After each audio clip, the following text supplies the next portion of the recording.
Welcome back to the TYSK report. This is MMC bringing you the things you should know happening in the world of technology. Got some articles on the docket, so let's dive in. In the first article, Starlink launches first cell phone towers in space for use with LTE phones. SpaceX launched the first 6 Starlink satellites that will provide cellular transmissions for customers of T-Mobile and other carriers. And they also launched 21 satellites overall, including the first 6 Starlink satellites with direct-to-cell capabilities that enable mobile network operators around the world to provide seamless global access to texting, calling, and browsing wherever you may be on land, lakes, or coastal waters without changing hardware or firmware. Besides T-Mobile, in the US, several carriers in other countries have signed up to use the direct-to-cell satellites. SpaceX said the other carriers are Rogers in Canada, KDDI in Japan, Optus in Australia, 1NZ in New Zealand, Salt in Switzerland, and Intel in Chile and Peru. Starlink's direct-to-cell website says the service will provide text messaging only when it becomes available in 2024, with voice and data service beginning sometime in 2025. Starlink's low Earth orbit satellites will work with standard LTE phones, unlike earlier services that require phones specifically built for satellite use. So it looks like SpaceX is starting off 2024 on a great note, and it's going to be interesting to see as the year moves along how much other news is going to come from this company when it comes to the telecommunication space. And they're starting off working with T-Mobile, and I'm sure other carriers such as AT&T and Verizon are probably on board, but they may become a big player and a key piece in providing service all over the globe. So be on the lookout for SpaceX, and that's something to be aware of. Moving on to the next article. The first U.S. commercial-scale offshore wind farm is live, but the industry faces strong headwinds. The nation's first large-scale wind farm just started producing power for the New England power grid. The bad news is that another major project on the East Coast threw in the towel, the latest casualty of skyrocketing costs that are pushing Biden's offshore wind dreams out of reach. The plan, according to the Biden administration, was for the U.S. to get 30,000 megawatts of energy from offshore wind by 2030. The U.S. lags far behind Europe and China in offshore wind development, which will need a lot more to hit clean energy goals tied to the Paris Climate Accord. By 2050, offshore wind could generate up to a quarter of the nation's electricity, but until recently, it only had the capacity to generate 42 megawatts of electricity from 2 small offshore wind farms, equivalent to about 0.0014% of Biden's 2030 goal. So it looks like when it comes to wind providing electricity to the overall plan of electrifying America, they're struggling a lot, and 43 is a long way away from 30,000 megawatts. So they're definitely probably going to start looking into more alternative sources of energy. And again, I previously spoke about how they want to get away from fossil fuels, but I still think that they're going to find a way to make fossil fuels cleaner, because it's going to take a while for the world to wean off of fossil fuels completely. Plus, they're looking into nuclear energy and new type of sources of energy. So it's going to be interesting to see what sticks and what is going to be used to kind of electrify the future. Moving on to the next article. MIT scientists are working on a vibrating obesity pill. Interesting. MIT likens a new vibrating capsule to drinking a glass full of water prior to eating. Dietitians recommend the latter as a method for sending signals to your brain to stimulate the sensation of being full. The researchers behind the new project further suggest it is as a future alternative to surgery and GLP-1s. MIT's capsule has seen some laboratory success. Giving test animals the pill 20 minutes before eating reduced their consumption by around 40% per team. The capsule, which is roughly the size of a standard multivitamin, contains a vibrating motor powered by a silver oxide battery.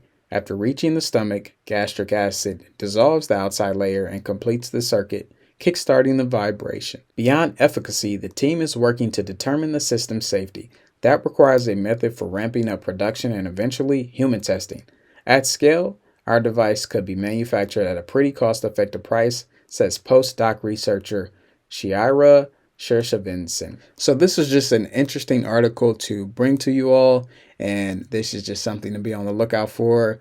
You never know, in the future we could see things like this being sold in pharmacy stores or even online. So just something to be aware of. And I'm not even sure who would want to put this in their body, Maybe some people do. Maybe they took some type of survey somewhere and people wanted to do this, but never forget about old school exercising, which is something that can help keep you healthy and reduce obesity. So that's just something to remember. Moving on to the next article. Intel spins out a new enterprise-focused Gen AI software company called Articulate AI, an awkward abbreviation of Articulate AI. The new entity builds off a proof of concept from an Intel collaboration with Boston Consulting Group early last May. Reuters reports that Intel, using its hardware and a combination of open source and internally sourced software, created a generative AI system that can read text messages running inside BCG's data centers to address BCG's security requirements. Articulate's Gen AI software product was built from the ground up to address the needs of enterprises and is optimized for speed of deployment, scalability, security, and sustainability, including costs. The Articulate platform delivers AI capabilities that keep customer data, training, and inference within the enterprise security perimeter. The platform also provides customers the choice of cloud, on-prem, or hybrid deployment. So it looks like Intel, from my perspective, is playing catch up. NVIDIA and AMD are way ahead in my eyes, especially NVIDIA. In a previous video, I showed a large graph of how NVIDIA has a large hold on the market share of this space that Intel is trying to start a new company within. So hopefully they'll have some breakthrough that can kind of push them and propel them forward. But with this company, they are playing catch up because that entire year of 2023, you heard a lot of news from NVIDIA and you heard news from AMD. So it's going to be something to continue to watch. We'll see how things play out for this Articulate AI company, but just something to be mindful of. Moving on to the next article. OpenAI will open its custom chatbot store next week. GPT Store, where users can sell and share customized AI agents based on OpenAI's large language models, will officially launch next week, OpenAI said in an email to people signed on as GPT builders.